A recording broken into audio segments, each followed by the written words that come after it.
Earlier in the day, we had the Beamer Bowl. It was South Carolina against Virginia Tech. Like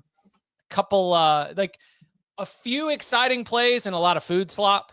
I know everybody had to get home. I was dealing with heavy delays on the runway, but I had my little TV going. I was able to watch a little bit. Danny, did you get any Lenore Sellers action as you were? Oh, yeah. All right, cool. So what'd you think about South Carolina star quarterback Nick Harbor, who apparently Finally. Yeah, I mean, That was finally lived up to some of the expectations. That was incredible. What'd you make of the game and South Carolina's win? So I thought it was way closer than the score would indicated. You had the 2 touchdowns late in the fourth quarter. I thought it was more of a defensive slugfest that was out there. I still think Lenore's, we clearly know what he is and what he's capable of doing. I'd still like to see him improve throughout the season in the pass game. And then, I mean, it could not have been more appropriate that Shane Beamer gets a punt return, to get the big touchdown that kind of really shifts the momentum of the game in that one in front of his dad. I mean, it was incredible. So I thought Virginia Tech actually played really well defensively. For me, Kyron Drones was probably the quarterback who, you hoped would take a step forward after a couple years. Last year was a little bumpy. Boy, he struggled somewhat against that SEC defense. They were not able to get anything going. And a couple turnovers for him was a little bit rough, but I was really impressed with South Carolina. I still want to see Lenore Sellers take that next step, and I don't know if he's done it yet. Yeah, I think there are some things to be encouraged with for South Carolina. Certainly, the emergence of Harbor as a guy that, like, is he a perfect route runner? No, but I don't think you expect that, right? That they are finding a better way to get the ball in his hands. Some of the ran after catch stuff. Obviously, I like that I thought he pulled that ball in the end zone. I don't like the 2 catch rule personally this year.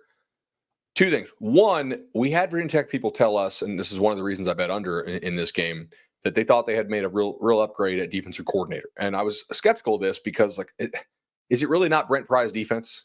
Like, are we really going to buy in? But they certainly looked really competent. On the other hand, South Carolina had a 21% rushing success rate.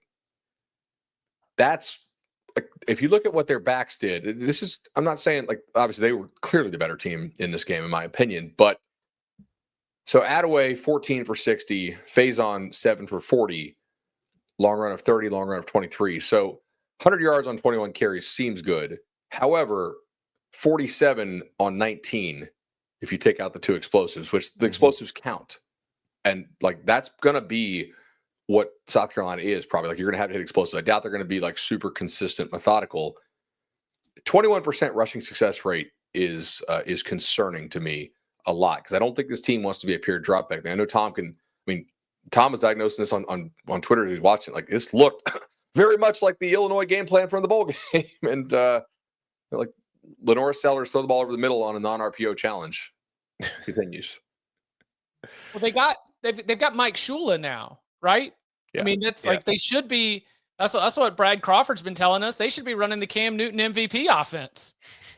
No, they don't have Cam Newton. I like Lenore Sellers, but they don't have Cam Newton. I am concerned about Virginia Tech. I don't think it's going to be a very fun year for the Hokies. I do think the defense looked good, and I wonder, Bud, to your point, maybe Brent Pry was a little too involved in the defense last year, and his head coaching, defensive coordinator, play calling duties were kind of causing problems. So maybe just having a voice in there now, and this is just speculation. Maybe now Pry's just being a head coach, and it's clear cut, and the communication's better. But Danny, you mentioned Kyron Drones. Last offseason, I watched a bunch of film on Drones. I was very high on the potential of what he could be. I wrote about it, and that's a kid who has just not taken a single step forward in his development. I kind of think he's backslid a bit, and it was bad.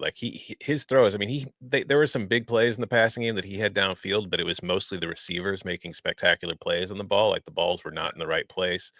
So even his completions were kind of oh, that wasn't great. And then Sellers, he's very talented. We saw in his touchdown run when he ran over the safety into the end zone. That is the strength of his game. That is, for as far as the Cam Newton offense, that's what he's very good at.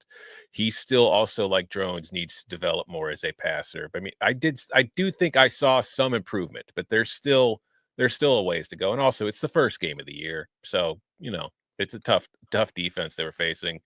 We'll see. If you want to like look up catchable ball versus like and I don't mean like uncatchable as in not on target, although there was certainly some of that. I don't think Drones throws a very catchable football.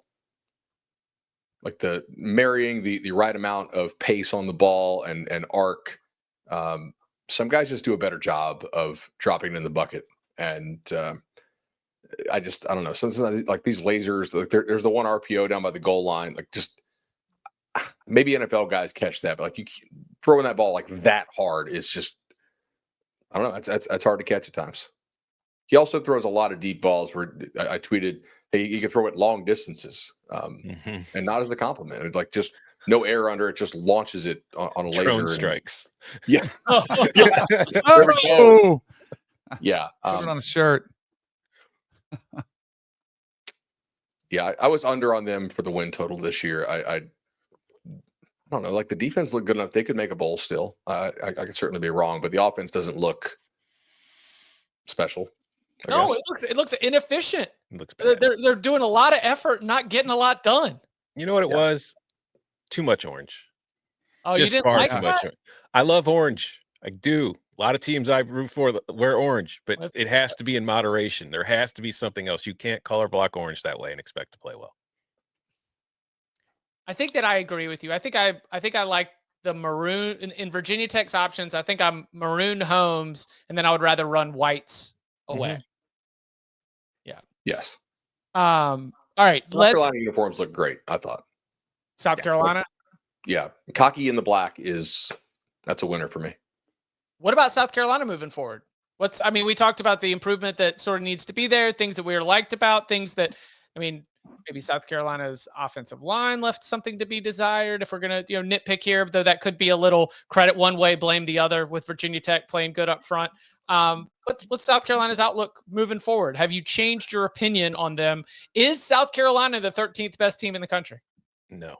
Yeah. No. And I think the schedule will take care of that. Big 7-5 kind of looking. They could get to 8-4. I'm not if Sellers takes a true step forward. I think there's certainly a path for them to having a good season. It's just that schedule is, again, we're looking at it right now. There's the stretch of LSU, which you got to kind of have to raise your expectations about a little bit after the weekend. Oklahoma, Alabama, Ole Miss, A&M, then Coastal, then you finish with Clemson. Like, if you get to 8-4, that's a great season. We got to be smart about doing like the real broad stroke stuff after just one data point. We would not react to a Week 10 game in the same way we're doing now. This is just our only data point of the season, so we're gonna completely overanalyze it. But yeah, I could see South Carolina still anywhere from 5-7 to 9-3. The range is enormous. Yeah, because Virginia Tech could finish 4-8. We might not know what the hell this win even means at the end of the year. I am not having all this measured analysis. Forget that. No. I want big overreactions. I want to know. Those are on Saturday night, Chip. Sets the stage at the season's over. Sorry, Blacksburg. Get the rails out now, okay? Get the coaching hot seat board now. All right. Before we hit a break, start to get to upon further review and some other nice accolades and honors from week one.